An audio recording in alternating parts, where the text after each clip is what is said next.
At talagang gusto tayong bigyan ng Panginoon ng pagpapala. Pagpapala na tayo magkaroon ng buhay na matiwasay. Sa panahon na ito ng stress, anxiety, and fears that could lead even to grave depression, one of the greatest skills that people could know and master is how to rest and relax. Maraming mga sakit ang mga tao dahil lang hindi sila napapahinga, hindi sila payapa, naguguluhan sila, tumataas ang presyon, nasisira ang bodily functions because of the lack of capacity to rest. Indeed, there's a lot of reason to be anxious. There's a lot of reason to worry, but then again, what do you get out of anxiety and worrying? Importante po yan at yan ang pag-aaral natin ngayon bilang mga taong dapat spiritually led and spiritually blessed. How to rest and relax. Dear God, we thank you that you are the God of rest and you want to give us rest. Enable us to understand your will for us, for our bodies, for our minds, and our emotion. At maisama namin, Panginoon, sa tunay na pagsamba yung pagsupil sa aming isip at katawan para matuto kami, Panginoon, na magkaroon ng kapayapaan at katiwasayan. Deal with us, teach us, remind us about these beautiful and wonderful things. Right now, Father, we ask you to forgive us our sins, cleanse us from all our mistakes, from all the wrong things we do, from all the unclean things that contaminate us. Patawarin niyo po kami sa aming mga kasalanan, punuan niyo ang pagkukulang namin, at ngayon, puspusin niyo kami ng inyong Espiritu para matuto kami nitong napakahalagang kakayanan na magkaroon ng kapayapaan at pagpapahinga. Lead us, Father. Kayo po ang siyang mangusap at kayo rin ang siyang magpala sa lahat ng mga nasa daan papatungo rito. May your safety, your love, your joy be upon us. In the name of Jesus, your Son, our rest, our shelter, our friend, we pray with thanksgiving. Amen. How to rest and relax. Sa mga relihiyosong tao, kuminsan akala nila kasalanan yung magpahinga. Kasalanan yung mag-relax. At parang iniisip nila ang spirituality ay puro na lang pagtitiis, pagdurusa, at mga pagsasakripisyo. But life could be a gift to enjoy or a problem to solve. At kailangan sa simula pa lang, maaga pa lang, nililinaw na natin. Ang buhay ba na bigay ng Diyos ay itatrato natin na isang regalo na dapat nating ipagpasalamat at lasapin, o ito isang problemang dapat lutasin. With that kind of mentality, you will already be standing on one side of the fence if you were going to be restful or anxious in life. John 16:33, Jesus says, I have told you this so that you might have peace in your hearts because of me. While you are in the world, you will have to suffer. But cheer up, I have defeated the world. Napaka-relevant po sa buhay natin, mga kapatid, itong mga verses na ito. Kasi namin ng Panginoon, sinasabi ko sa inyo na dahil sa akin, pwede kayong magkaroon ng kapayapaan. Totoo, habang nandito kayo sa mundo, marami kayong lalasapin, haharapin, kakabakahin, problema. Pero, huwag kayong mawala ng pag-asa. Pasiglahin nyo ang inyong mga kalooban dahil napagtagumpayan ko na ang sanlibutan. Kuminsan, nagkakaroon tayo ng feeling na defeated because we think we are the ones fighting. But the Lord is our champion. Nabuhay siya at namatay para sa atin. Ang lahat ng tagumpay ng Panginoon ay tagumpay natin. At siya'y walang kabiguan. Maging ang kamatayan na hindi nagtagumpay na siya'y hawakan ng matagal at siya'y nabuhay na muli, isang pangako na ang lahat ng sumasa kanya ay mabubuhay ding muli. Kasi sabi niya, alam nyo, kaya lumalaki ang problema nyo, pinapalaki nyo. Kaya bumibigat ang kalooban nyo, pinapabigat nyo. Totoo, kung magiging makasanlibutan lang kayo at mag-iisip lang kayo bilang mga karaniwang tao, talagang marami kayong dapat ikatakot at hindi kayo papapahinga. Pero bakit nyo gagawin yung matakot? Samantalang napagtagumpayan ko na ang lahat. That in Christ we have our victory. That even in our personal performance, we might fail every now and then, but it is not our performance that counts, but the performance of the Lord. Hindi yung kulang sa atin ang binibilang, kundi yung kapupunan na ibinibigay ni Jesus. Hindi yung ating karumihan, kundi yung paglilinis ng kanyang dugo.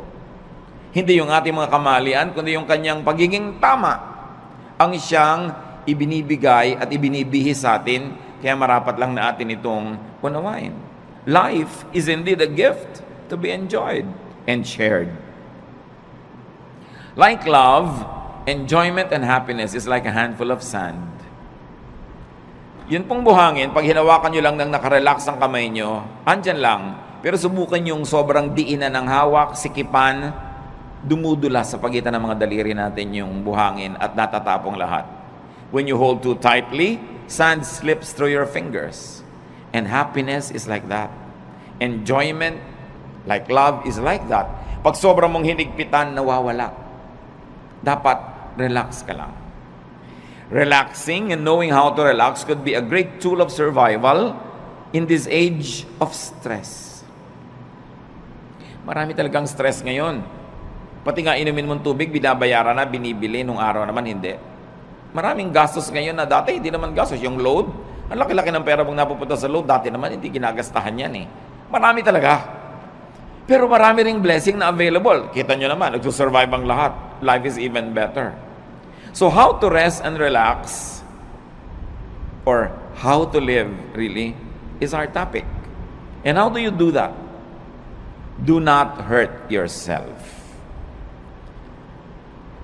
Marami pong mga tao nasasaktan, kaya lang hindi nila alam sila ang nananakit sa sarili nila. Kaya kailangan matanggal yung takip ng ating mata at mabunyag yung katotohanan na madalas tayo ang may likha ng mga nananakit sa ating sarili. You've got to identify and define your self-inflicted pains. Parang yung nagpepenitensya, siya ang nag-ahampas sa sarili niya. Siya ang nagsusugat at nagsasakit sa sarili niya. Marami mga tao ganun ang ginagawa nila sa buhay. Although, hindi kasi tayo laging conscious. Ano-ano po ang mga self-inflicted pains? Kasi kung meron kang tatanungin, gusto mo bang saktan ang sarili mo? Ang sagot natin, siyempre hindi. Ba't ko sasaktan ang sarili ko? Gusto mo bang lagyan ng asido ang loob ng puso mo? Ba't ko lalagyan? Puso ko yon. Gusto mo bang pahirapan ang sarili mo? Of course, I will not do that. But the truth is, many of us do it. Ano po yung mga pahirap na tayo rin ang may likha? Jealousy, covetousness, and greed. They hurt. Napakalaki ng sugat, hirap, pasanin na ibinibigay sa atin kung tayo ay nagsiselos, naghahangad ng hindi atin, naiinggit, o nagiging sakim. Oras na meron kayong kinakainggitan, pinagseselosan, hinahangad na hindi naman ninyo, pinapahirap nyo inyong loob. Yung merong mana ang kapatid mo, gusto mo maging sayo rin? Yung merong magandang damit ang iyong kapwa, imbes na matuwa ka at maganda yung nakikita mo, maiinggit ka pa? Yung hindi na sayo, pinipilit mo pang maging sayo, gagawa ka ng mga tricks, gagawa ka ng mga kasinungalingan, para maging sayo yon. Ang hirap mag-maintain ng kasinungalingan. Ang hirap gumawa ng mga tricks. Ang hirap maging parang gagamba na gumagawa ka ng sapot para yung dumadaang mga lamok biglang mahuli at kakainin mo na siya. But if you are greedy in life, if you're ruled by greed, you will never relax. Because you're forever inventing schemes. Gagawa ka ng mga paraan kung paano maging iyo ang hindi iyo. Kung paano aagawan yung mga tunay na mga may-ari. Kung paano sisiraan yung ating mga kinakainggitan. Self-inflicted pain yan. At gaano karami sa inyong high blood pressure, gaano karami sa mga cancer ng katawan natin na nagmula sa sobrang pahirap natin dahil pinapahirapan natin ang sarili.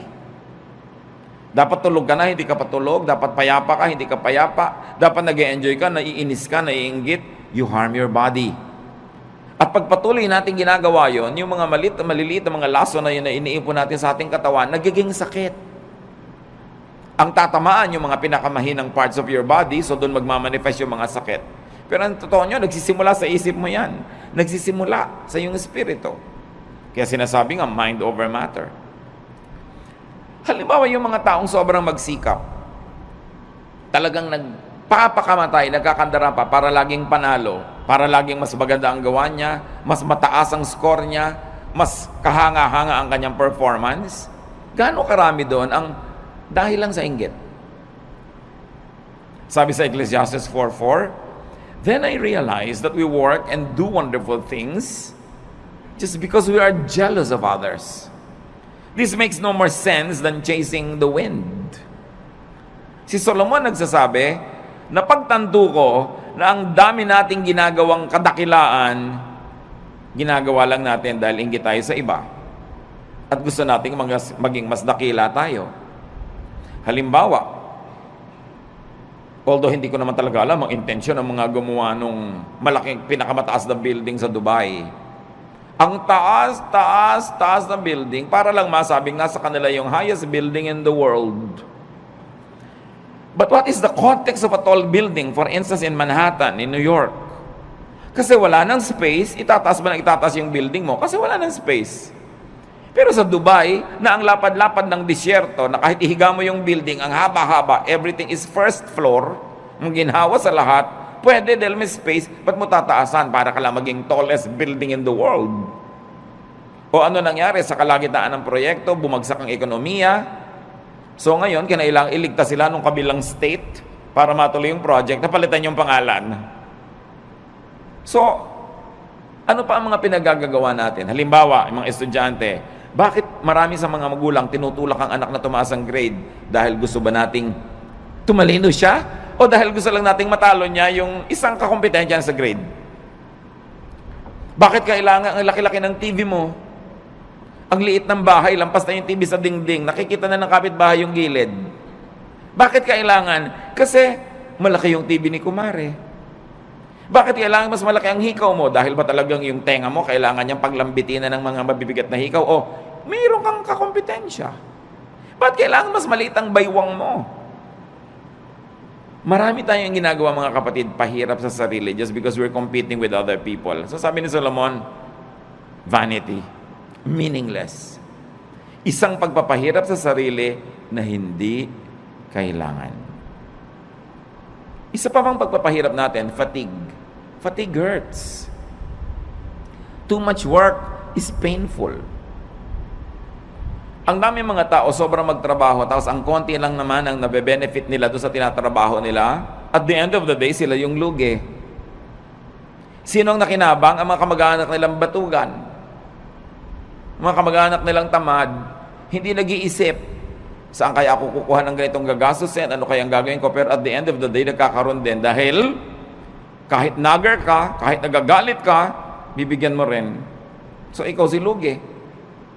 Kaya lugi sa buhay yung mga OC, yung mga obsessive-compulsive, linis ka ng linis, kasi iba dumi ng dumi.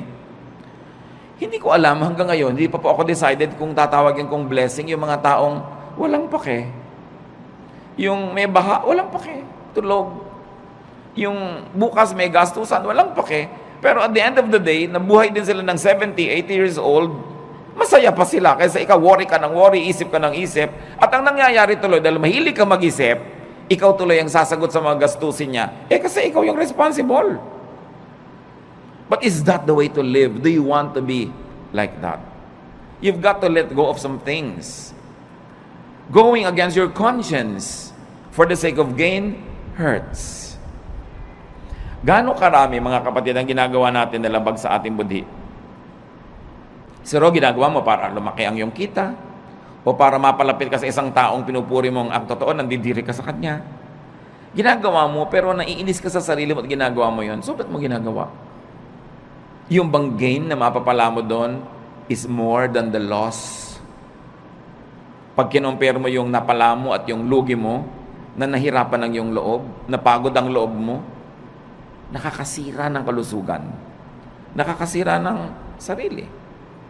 Ano pa po ang mga pahirap natin sa sarili na hindi natin nare-realize? Strained personal relations. They hurt.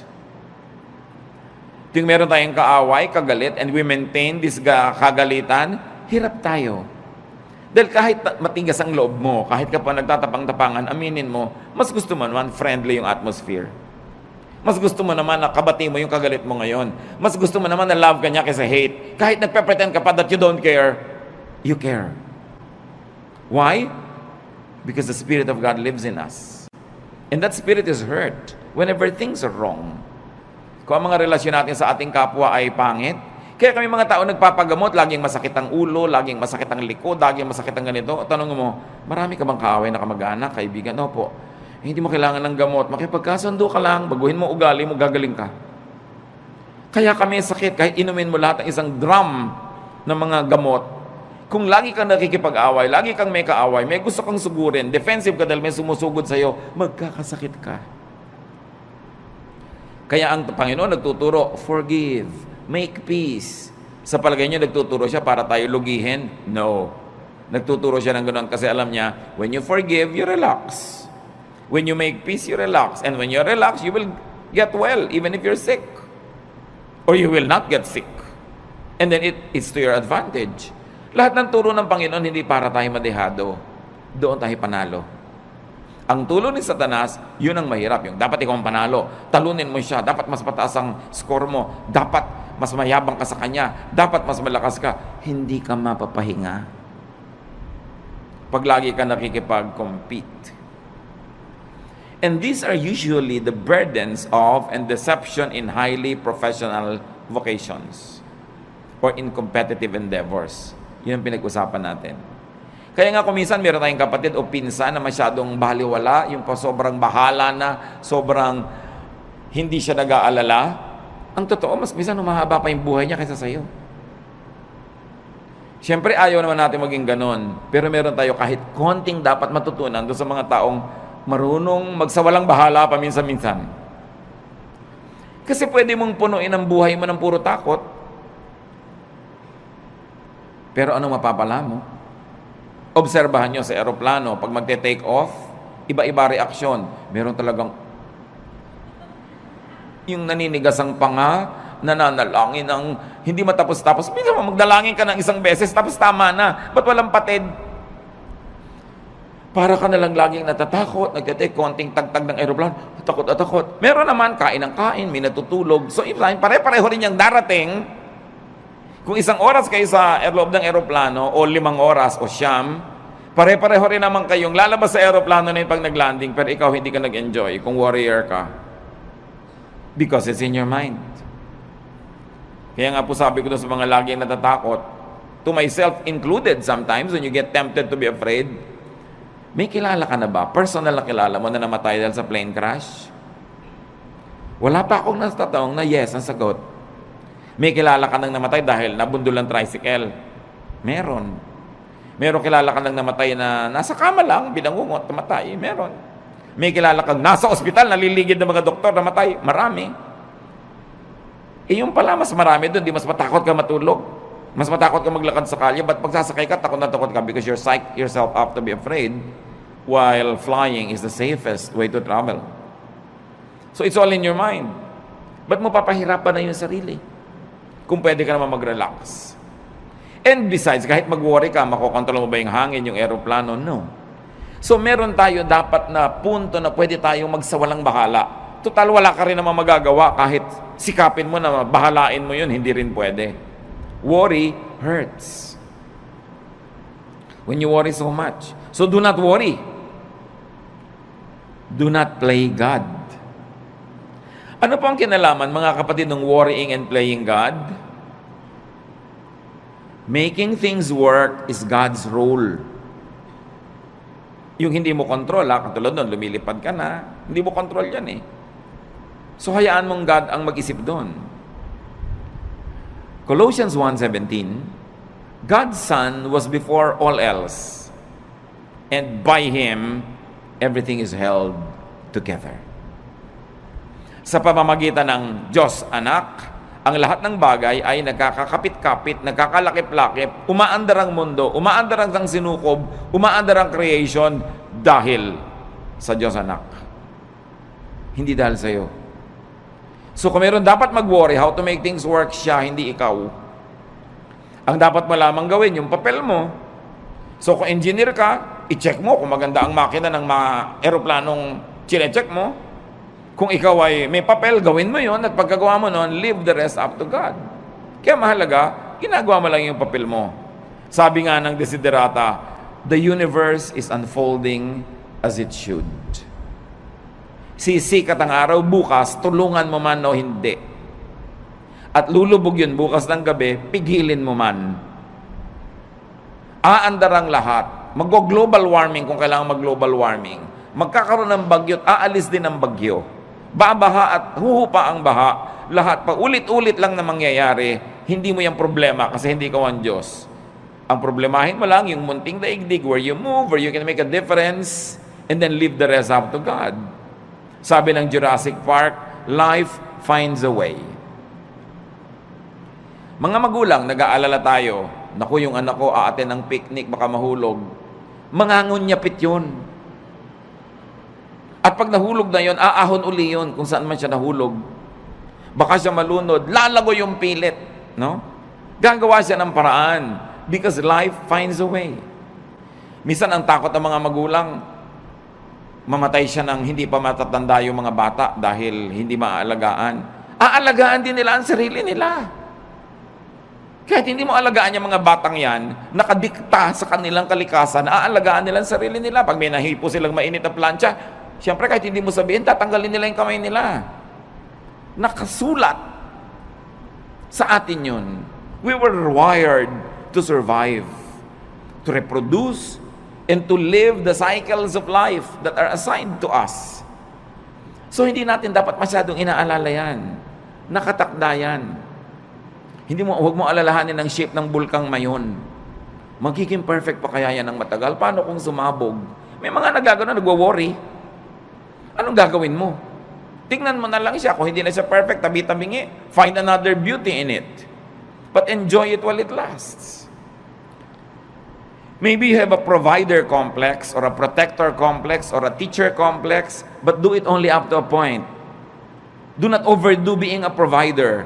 Because even if you don't provide for your loved ones, they will find a way to continue living. Even if you don't protect them all the time, God designed them to protect themselves.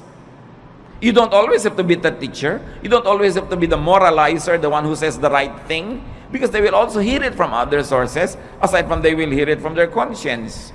So don't play God, that's what we mean. Iinom ka ng gamot, inumin mo, manalangin ka, and let it work. Huwag mong alalahanin. Huwag mong buksan yung mga benda ng sugat mo para tingnan mo kung naghihilom na yung sugat mo. Dahil lalo na namang mabubulat-lat, dudugo lang. Let it heal by itself. Just do your part. It's important because when you over-worry, you get too tired and fatigue hurts. Pag pagod ang tao, bumababa ang immune system. Madali kang magkasipon, madali kang magkaroon ng mga sakit pag pagod ka kasi bumababa yung panglaban ng katawan mo sa mga invaders. Kaya dapat nagpapahinga. Observe design and load limits. You have to rest. Sa mga may mga bayani complex, rest. More work sometimes means more income, but often it means less happiness. More income doesn't always mean more happiness. Maybe more pleasure for the people who depend on you, but not necessarily for you. At meron kang tungkulin sa iyong sarili. Bago pa man ang tungkulin mo kahit kanino, kailangang buhayin mo ang sarili mo, pasayahin mo ang sarili mo, ipahinga mo ang sarili mo, at huwag mong payagan kahit yung mga minamahal mo, napatayin ka, sipsipin ang dugo mo, istrohin ang dugo mo, nag-e-enjoy sila, tas ikaw yung nangangalirang at natutuyo. You have a duty to yourself. Life is a primary duty of life. At paglabag sa utos at kalooban ng Diyos na nagbigay sa ng buhay, napabayaan mo ang buhay mo. Kahit pa nga yung pagpapabaya mo, pagdugtong sa kaligayahan ng iba. Kahit sa airlines, makikita nyo doon sa kanilang mga anunsyo ng kaligtasan, pag nawala ng oxygen sa cabin, may malalaglag ng mga oxygen mask, anong gagawin mo? Una mong lagyan ng sarili mo. At pag nakakahinga ka na ng tama, at saka mo tulungan yung bata o yung matanda o sino man, you have a duty to yourself. And it's not selfishness. You were wired and created by God to protect the life that was assigned to you to protect. Yung ibang tao, ipoprotect nilang life nila. Sometimes we are overprotective But they will protect themselves because they too were wired to protect themselves. So do not overwork yourself. Rest from overwork. Learn appropriate contentment with what you make. Yung mga iba, lalo mga professionals, May kasabihan nga ngayon, dahil alam niyo sa Korea, South Korea, sobrang modernization at sobrang materialism tuloy dahil doon, dahil puro pera. May kasabihan ngayon doon, a Korean man gets stomachache when his cousin builds a new house. Dahil naiinggit siya, bakit may bago siyang bahay? Anong problema ko? Ba't di ako nakakapagpagawa? So papagawa din siya. The competitiveness is too much. That's why one of the highest rates of suicide dyan. Dahil sa competitiveness. 1 Timothy 6:6-7. And religion does make your life rich by making you content with what you have. We didn't bring anything into this world and we don't take anything with us when we leave. Sabi dapat kontento ka kung anong meron ka. Hindi sinabi na kung ano na lang nandyan pwede na. Kasi itinuro, 6 days you shall work and on the 7th you will rest. So it follows that you will really achieve, that you will acquire, that you will amass, and you will have. But the point is, be contented with what you naturally have. So kung ito pa lang yung kinikita mo ngayon, ginagawa mo naman yung best mo, huwag mo i-compare sa kita ng iba to the point that you will kill yourself trying to beat that other person and trying to make more. Kaya nga sa mga highly professionalized fields, totoong-totoo yan, ang daming may ulcer, ang daming may insomnia. So they squander their youth trying to make money, and when they are old, they use all their money to become healthy again. So mahalaga, iniingatan mo yung katawan mo na may limit ang pwede kong gawin. Hindi ako pwedeng lagi nagpapakabayani. Hindi ko laging sosolvin ang problema ng daigdig. I will have a healthy level of self-preservation. Do not strain yourself to make now what you should still make tomorrow. Yung kikitain mo pa bukas, huwag nang kitain ngayon. Magpahinga ka naman. At sabi ni Solomon, the more money you make, the more people come to spend it. And don't you find it true? Nung maliit ang kita nyo, hindi kayo pinapansin ng mga tao, so yung maliit na kita nyo, kasya sa inyo. Nung lumaki-laki, biglang naalala na ngayon ng nanay mo na malaki yung kita mo, naalala ng kapatid mo, naalala ng pinsan mo, heto na ngayon nakadaing sa'yo, nakahingi. Lumaki pa lalo ang kita mo, pati mga pinsan mo ngayon nagdadatingan na para makihalo at makikuha sa mga kinikita mo. So ikaw ang mag-isang nahihirapan, nagdurusa, yung iba ibinebenta ang kaluluwa, ginagasgas ang muka, sinasaktan ng sarili para kumita, tapos ang daming humuhot-hot. Do you like that?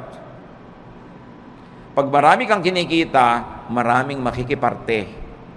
Dadaming kamag-anak mo, maraming tutuntun sa'yo. Hindi naman masama maging matulungin tayo. But making more money at the expense of your health and peace does not always benefit you. Probably it benefits other people. And this is not what you want to happen in your life. Do not strain yourself. Natural lang dapat. At sabi ng Panginoong Jesus, let the day's own trouble be sufficient for the day. Tomorrow will be another day. Another problem with a solution. Do not try to solve the problems of tomorrow with today's solution because today's solution is only for today's problem. Parang yun ding pera mo, for today lang yun, so spend it. Paano bukas? Tomorrow, you will earn again and you will spend for tomorrow. But when you spend your income now for what you will still have to spend on today and tomorrow, kulang. Kaya dapat, hindi rin natin pina-pass forward ang expense. Don't spend more than what you earn. And you should be responsible in handling your money. Kasi para hindi ka ma-stress at para hindi ma-stress ang mga mahal mo sa buhay. Kasi kung minsan sobra kang relaxed, kaya namang pala nagkakaganon ang sobrang nahihirapan yung kasambahay mo. Magkakapera ka, gagastahin mo sa walang kwenta. Pagdating ng bill ng kuryente, ng tubig, itong kasambahay mo nagbabayad. So ang pinag-uusapan natin mga kapatid is how to rest and also how to let your loved ones rest. And that happens only when you are responsible. So responsible enough tayo. Do not be overly competitive, but don't also be overly sacrificing for others. Yung sobrang pagsasakripisyo para sa kapwa, hindi yan turo ni Jesus. Turo lang yan ng simbahan kumisan. Mark 6:31, a very interesting episode in the Lord's ministry. But so many people were coming and going that Jesus and the apostles did not even have a chance to eat. Then Jesus said, let's go to a place where we can be alone and get some rest. Sasabihin ba, very un-Jesus yata? Ang daming tao na kailangan ng pakainin. Ang daming taong kailangan pagalingin. Kailangan ipanalangin. Kailangan i-counsel. Kailangan turuan. Kailangan palayasan ng mga espiritong nakatira sa kanila. Pero pagod na sila. Ano sabi ni Lord? Shh, halika kayo. Tahimik tayo mawala dito. Iwan natin ang mga taong yan. Pumunta tayo sa isang lugar na tahimik na hindi nila tayo masusundan. Magpahinga tayo at kumain doon. Do you do that? Mga kapatid, kung minsan, sobra kayong palatulong sa inyong mga kamag-anak at yung asawa niyo naman cooperative, pero sinasabi niyo ba kung minsan sa asawa mo, huwag muna nating isipin yung mga kapatid mo at kapatid ko, tayo muna magbakasyon. Dapat ganun. Hindi puro sakripisyo. Yung nakatira ka sa isang bahay na ang ingay-ingay, nakakatulig, kahit sa katumingin may muka, siksikan, hindi mo ba sabihin sa asawa mong, minsan, mag-motel naman tayong dalawa, honey, para tayong dalawa lang, makapag-salarinan. Dapat mong ginagawa yun. Jesus showed us the way. Don't kill yourself giving to others. You've got to give yourself time and space to enjoy the blessings of God, even though sometimes lang, once in a while, but you have to do it. Why? Because you cannot give what you do not have. Pag lagi ka ng aburido, wala ka rin namang maibibigay. Kung isang pera lang, pero may kasama pang bunganga. Kasi aburido ka. Minsan, nagbabantay ka nga sa pasyente, pero kulang na lang, hulog mo siya sa kama. Kulang na lang, hagisan mo nung juice niya. Kasi pagod na pagod ka nakababantay. So, pwede mo sabihin, mga kapatid, kayo naman magbantay sa nanay. Pagod na ako, mainit na yung ulo ko pati sa kanya. Why? Because we have limits. So, wag nating sobrang pagodin din ang kapwa natin. Sa mga families, kumisan unfair eh. Yung nag-aalaga sa magulang, yung isa lang napa-assign, dapat take turns. Para fresh ka. Kung may mga hirap, kailangan you take turns facing the difficulty, hindi lang isa yung naka-assign. Observe your limits and observe your Sabbath. Yan, Panginoon, sabi niya, iwan muna natin sila. Kahit mamatay tayo dito, katutulong, hindi pa sila mauubos. So, kailangan magpahinga rin tayo. Dahil, habang mahal ni Jesus yung mga taong tinutulungan, mahal din niya yung mga manggagawa na kasangkapan para tulungan ang mga yon. So huwag niyong aalaw yung sarili niyo na maging manggagawa lang o ang mahal niyo sa buhay na nagko-cooperate, kayo na lang tapos puro benefit ng iba. You have to learn to set time and space for your own enjoyment. Every day, every week, every month is long enough for you to have that private, pleasurable moment. We all need that to keep our sanity. Para hindi ka mabaliw. Kaya yung nasosobrahan, hindi ba, kinakausap na ang butike, nakikipag-chess na sa anino, at nakikipagtalo kung sinong nanalo. Why? Wala man lang pahinga. Walang relaxation. Another self-inflicted pain is anger. Anger hurts. Gaano karaming kalusugan natin nasisira dahil nagalit tayo o nananatili tayong galit? Tuwing galit ka, nagdurusa ang iyong katawan.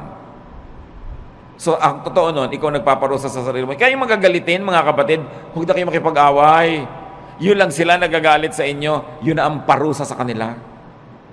Kasi napakalaking parusa sa katawan, sa isip, sa emosyon na magalit. So, contain or avoid anger. And once more, don't play God. Why do I say that? Because anger is the prerogative of the perfect. Dapat yung perfect lang nagagalit. Yung author ng perfect moral law, pag na-break yon, dapat siya magalit. Siya yung author siya yung Diyos. Yung author ng natural law, siya dapat magalit when it's broken. Pero tayo hindi naman author nakikibasa lang tayo. You are not perfect. You are not the author of morality or life. You are just a fellow creature, a fellow beneficiary and traveler, a fellow seeker, in fact, a fellow sinner. Kaya wala kang karapatang magalit. Isipin niyo mga kapatid, ano mga kinakagalit nyo? Kayo ba, Diyos? Ano mga kinakagalit natin? Perfect ba tayo? So may imperfection yung tao, pero perfect ka ba? Besides, you were not designed to be angry. Nung nilikha tayo ng Diyos, hindi niya tayo dinesign na magalit. Kaya pag nagagalit tayo, we go out of the design, we destroy the intentions of the manufacturer, and at the end of the day, we destroy ourselves.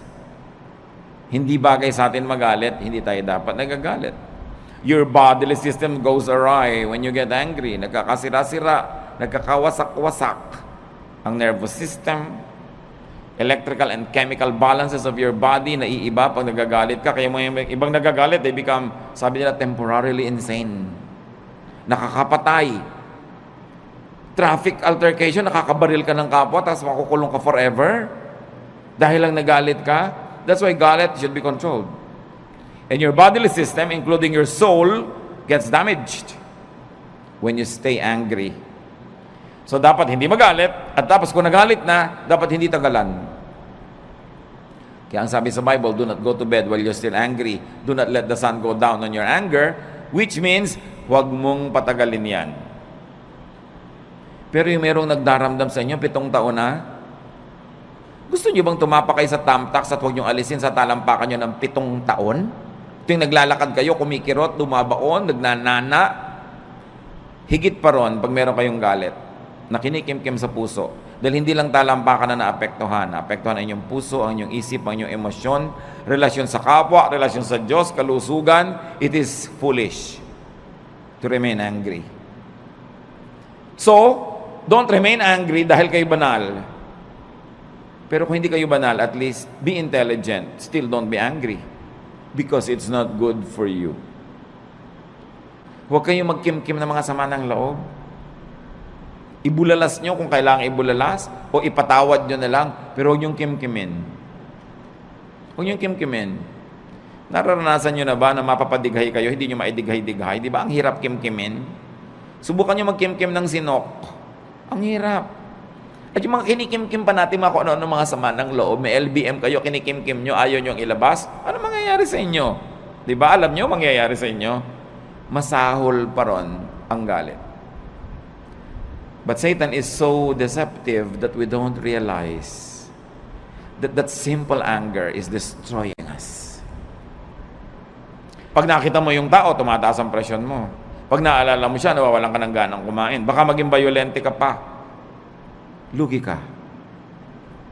So rest and relax. Rest your body, your senses, with pleasure and beauty. Kaya kailangan natin ng kagandahan. Kailangan natin ng kasiyahan. Observe the human body. It's really a fun machine. Pag tinignan mo ang bawat bahagi ng iyong katawan, it's a fun machine.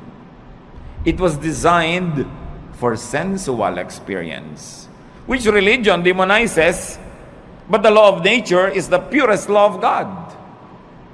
So ginawa ka niya ang body mo na may mga kiliti, may mga saya. Bakit pagka inom ka, mayroon pang masarap na temperature? Pagkakakain ka, may masarap na lasa? May tamang alat, tamang asim? Bakit pag may tinitingnan ka, dapat maganda yung shape, tama yung kulay? Pag may pinapakinggan ka, hindi noise, dapat music. Bakit nilagyan tayo ng Panginoon ng iba't ibang senses? For us to enjoy those senses. So, you relax your body with beauty. Nililinis mo ang bahay mo para maganda, mabango.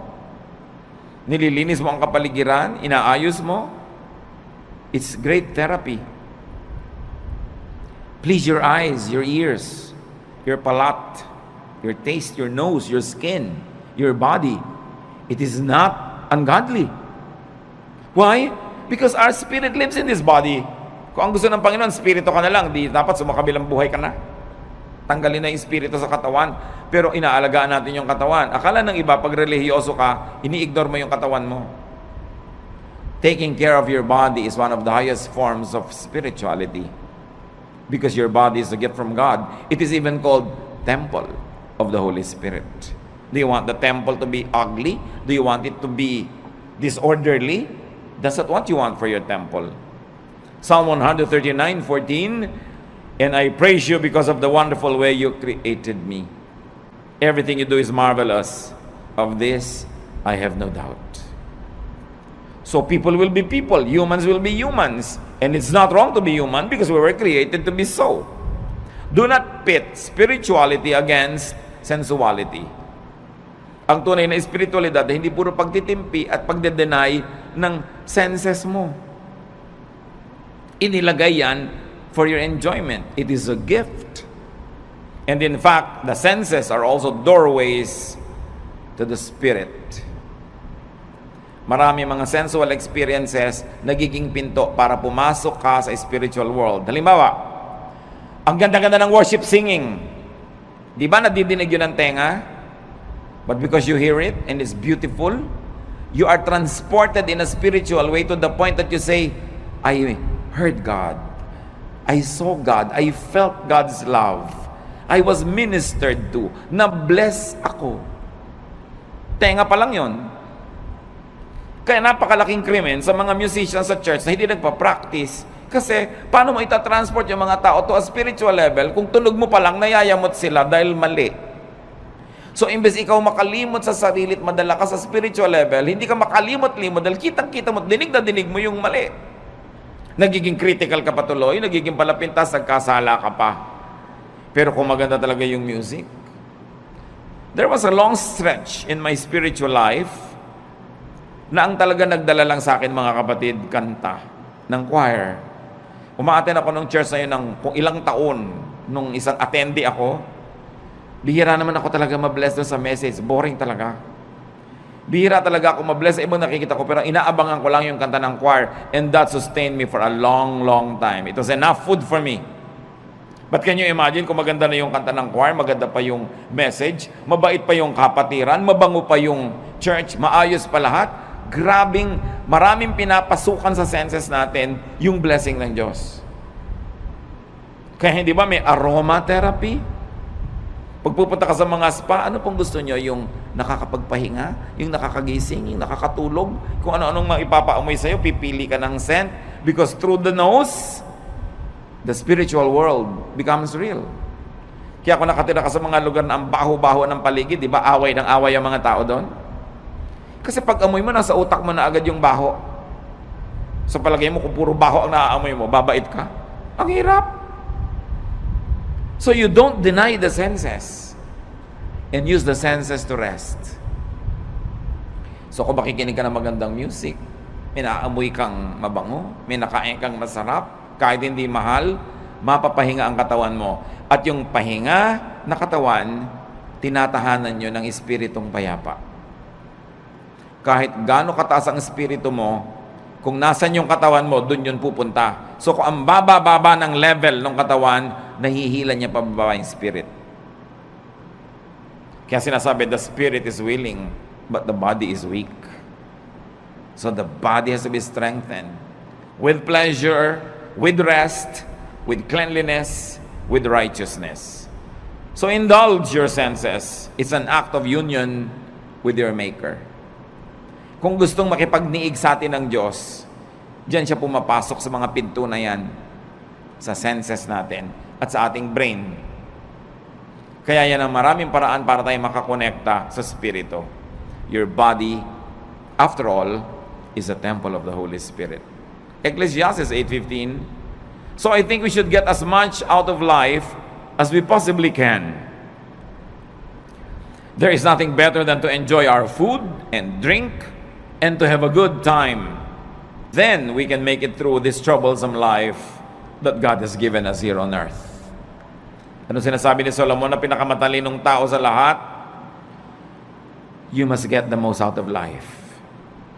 You must get the most pleasure. You must get the most fruits.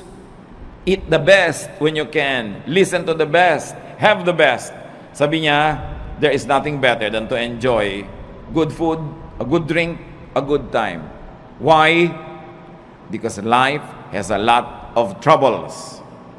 It had a lot of troubles, it's having a lot of troubles, and it will present a lot of troubles. Iba na yung pinatatag ka na ng napakaraming magagandang karanasan, pampatibay sa'yo, pagka ikaw ngayon ay pinupukol, binabato, itinutulak, ginigiba ng mga pangit na karanasan, meron kang pagkukunan sa iyong alaala ng mga masasarap na mga kanaalaala, payapang mga moments in your life, and it will strengthen you. Kayong mga bata na pinalaki sa kalupitan, sa palo, sa walang pag-ibig, usually buong life halos disoriented sila.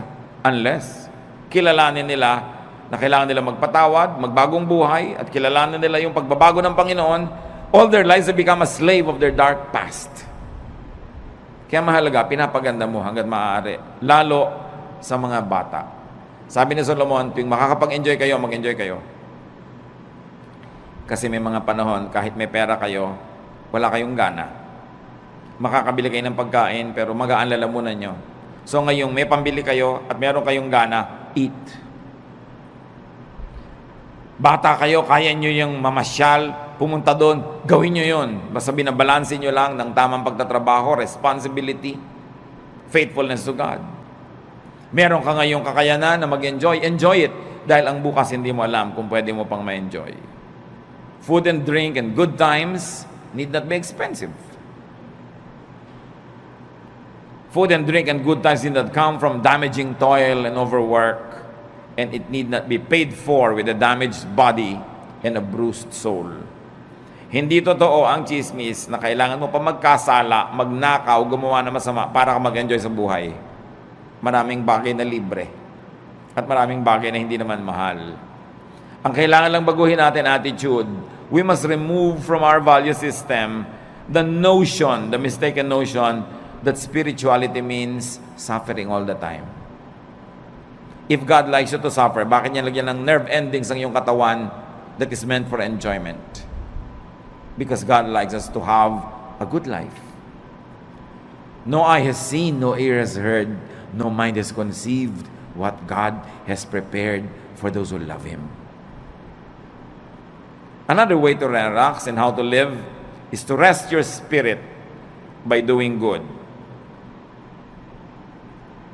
Ephesians 2:10, we are God's workmanship, created in Christ Jesus to do good works, which God prepared in advance for us to do.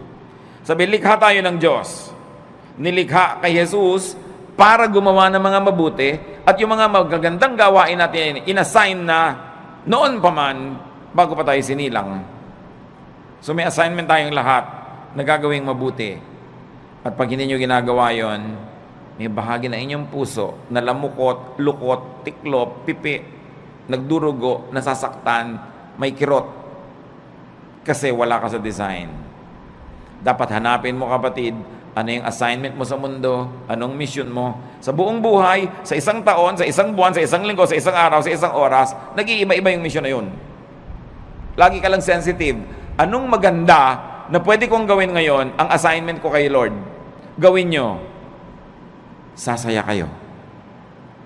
Basta ginagawa nyo ang kalooban ng Panginoon, may pera kayo't wala, malusog kayo't hindi, nag-iisa kayo o may kasama, may malalim kayong saya na tinatawag sa English na joy. It is not dependent on outward events. It is there in your spirit.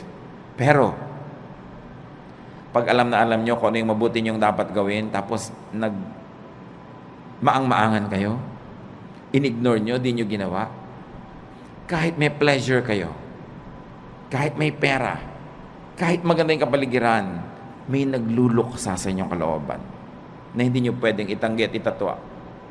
So ang pinakamabuti sa tao, maging totoo sa espiritu, maging totoo sa sarili. Be in character, be true to form. You were not an accident. You were created before the foundations of the world by God's will. Hinintay lamang na lumabas ka sa panahon at sa lugar, pero meron ng kalooban ng Diyos para sa iyo at may assignment ka na. Dapat yung gawin, dapat yung hanapin. Pag hindi mo ginagawa yon, may pera ka man, mataas man ang iyong kalagayan, sikat ka man, may kulang. Parang naglalakad kang merong bato sa loob ng sapatos mo na natatapakan mo, hindi masaya, hindi masarap. Psalm 62:1, my soul finds rest in God alone. My salvation comes from Him. Hindi tayo mapapahinga hanggang wala tayo doon sa sentro ng kalooban ng Diyos. So huwag makipagtunggali, huwag lumaban, makiayon. Flow with the Spirit of God. Enjoy the trip. Enjoy life. Do what you have to do. Do good. Be righteous. And then meet your Maker when time comes. There will be no regrets when you have lived a full life. Nabigyan mo yung dapat mong bigyan. Nakain mo yung gusto mong kainin. Which of course entails work. You have to work. You have to earn it so that you will have something for yourself and more to give away. Kasama tunay na espiritualidad ang pagtatrabaho, yung pagiging responsible. But don't be overly responsible because you will only be full of stress. Marunong ka dapat magsara ng dapat isara, lumimot ang dapat limutin, magpatawad ng dapat ipatawad para nakapahinga ang iyong kaluluwa. Pero mahalaga, punuin ang buhay ng mabubuting gawa. Revelation 20:12, I also saw all the dead people standing in front of that throne. Every one of them was there, no matter who they had once been. The book of life was opened. The dead were judged by what those books said they had done. So lahat ng ginawa natin, ginagawa, gagawin pa, nakalista, at magiging basihan ng final judgment. Doing good places you in the path of God's blessings.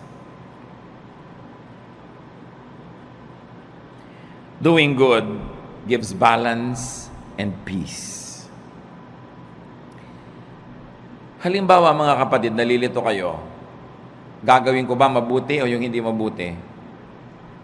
May masama sa akin, gagantihan ko ba ng mabuti o ng masama rin? Huwag na kayo malito. Gawin nyo na lang yung mabuti. Because God is a perfect accountant. Marunong siya mag-debit, credit, balance. Halimbawa, meron kang ginawa ng mabuti na hindi mo naman dapat gawan, sumobra. Sa palagay nyo, hindi ibabalik sa ni Lord yung sobra. Pero meron kayong dapat gawa ng mabuti, pero kulang ang ginawa nyo. Sa palagay nyo, hindi kayo sisingilin. Kumuha ka na lang ng tama. Huwag kang mag-alala na sumobra yung tama. Kasi, credit yon. Pwede ngayong itapal sa mga marami mong kulang sa buhay. Kaya sabi, just love. Keep loving people. Because love covers over a multitude of sins. Maging maibigin ka. Dahil yung pagiging maibigin, nagiging pantakip sa maraming kakulangan sa buhay. At pag pinag-aralan nyo yung word na pwede mong itanong, sino yung natatakpan ng pag-ibig? Yung iniibig o yung umiibig?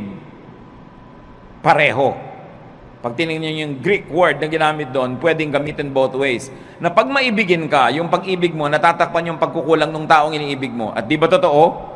Pag mahal nyo yung tao, na pagtatakpan ng pag-ibig nyo yan eh. Pero eto pa, pag maibigin kayo at umibig kayo sa kapwa, pati yung mga pagkukulang nyo, natatakpan. That's why love is the answer. And you know the other side of it, the opposite, hatred. Why hate when you can love? Pareho lang nakakapagod dyan. Parehong kailangan mo investa ng emotion, ng kilos. Mas nakakapagod pa nga to hate. Pwede kang sumimangot, pero pwede ka rin ngumiti. Mas maraming muscle ang ginagamit pag naninimangot, kaya mas tatanda ka. So ngumiti ka na lang. Why do wrong when you can do right? It's not even a choice. It is so obvious that it should not even be a choice. So doing good places you in God's blessings. Doing good is powerfully therapeutic. Ano ba dumarating yung panahon mga kapatid na naiinip kayo, nalulungkot, nababagabag, na-stress, kaka-nervous breakdown, nagkakaroon ng panic attack? Do good. Therapy yun. Kesa magbukmo kayo sa bahay, mainip, maghanap kayo ng magagawa para sa kapwa na mabuti. At sa pagbuhat nyo ng mga bigatin ng buhay nila, nakalipas ang maghapon, hindi nyo napansin, pati yung sarili nyong bigatin, nailampas na rin na itawid. Always do good. So rest and relax. Ecclesiastes says there is a time for everything. Work correctly, rest correctly, plant and harvest what you plant, and enjoy the harvest and share the harvest with people. In being kind, don't be unkind to yourself. Allow and let and help others rest and relax. Huwag nyo lang po i-apply sa sarili nyo yon. Dapat din kung may duty ka, gawin mo yung duty mo para yung kapwa mo makapag-relax din. Pag mga bantay kayo, hindi ka nagbantay, di doble ang trabaho ng iba dahil yung pagpapabaya mo kailangan nilang takpan. Mag-asawa kayo, responsable ang lalaki. Pag irresponsable yung babae, yung lalaki has to work double. Napapagod siya kasi nagpapabaya yung babae. Ganon din yung lalaki. Pag lalaki ka, hindi ka responsable, hindi mo ginagawa ang tungkulin mo, inoobliga mo yung asawa mong babae na siya ang gumawa ng dapat ikaw gumagawa. And it's unfair, it's unkind, and it will get back to you. Hindi ka man gantihan ng asawa mo, gagantihan ka ng langit. Again, because God is the greatest accountant. Debit, credit, balance. Magbabayad at magbabayad ka.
Sa pagpapahinga natin mga kapatid, tiyakin ninyo na hindi naman kayo nagiging pabigat sa iba, baka sobrang pahinga na yan.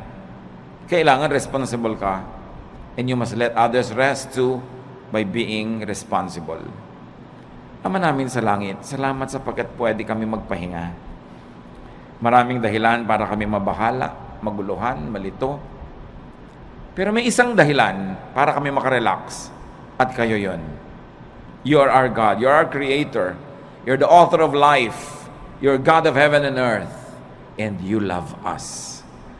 Because of that, you guide us, you teach us, you correct us, and you balance our lives. Turuan niyo kami, Panginoon, na gawin ang dapat namin gawin bilang nilalang at magkaroon kami ng wisdom na ipasa inyo yung para sa inyo na siyang lumalang sa amin. That we should just be responsible humans but not play God. We should observe our limits and enjoy each day as we also do good things each day. Magbulay-bulay tayo sa katahimikan, mga kapatid, hanapan ng personal pang mga application ng mga pinag-aralan natin.